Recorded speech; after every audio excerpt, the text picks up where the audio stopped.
မင်္ဂလာပါရှင်ပထမဦးဆုံးချိန်လှူစားဖြစ်တဲ့ပဲမုတ်လေးကိုပြန်လေဝေငှတာဖြစ်ပါတယ်ရှင်ပထမဦးဆုံးချိန်ဖြစ်တာမို့လို့လိုအပ်ချက်တွေအများကြီးတော့ရှိပါတယ်ရှင်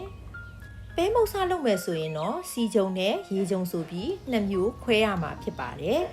ရေဂျုံစတဲ့အခါမှာတော့ဂျုံမုတ်2ခွက်စီ2စွန်းထောပတ်စီ1စွန်းနဲ့စားအနှင်းငယ်အသုံးပြုထားပါတယ်ရှင်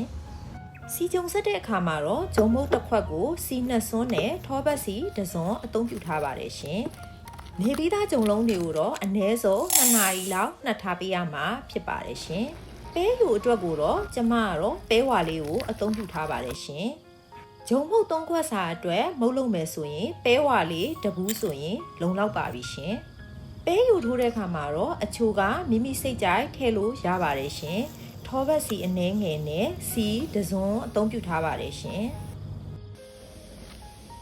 မုတ်ကိုတော့မိမိစိတ်ကြိုက်အသေးအကြီးပုံစံဖော်လို့ရပါတယ်ရှင်ကျမကတော့ဂျုံမုတ်3ခွက်ကိုမုတ်10ခုရပါတယ်ရှင်အိမ်မှာလှူစားတာဆိုတော့ပဲယူကိုလည်းကစီးမနေပဲမိမိစိတ်ကြိုက်ထည့်ပေးလိုက်ပါတယ်ရှင်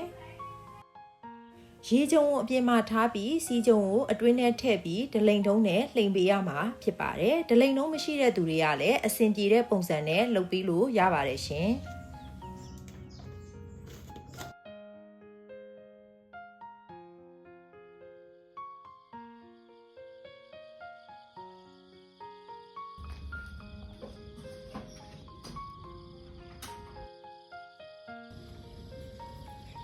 မဟုတ်ဖို့ဆက်မလို့ပဲဒီနီလန်တိုင်းလေးလှူစားကြည့်ကြပါအောင်နော်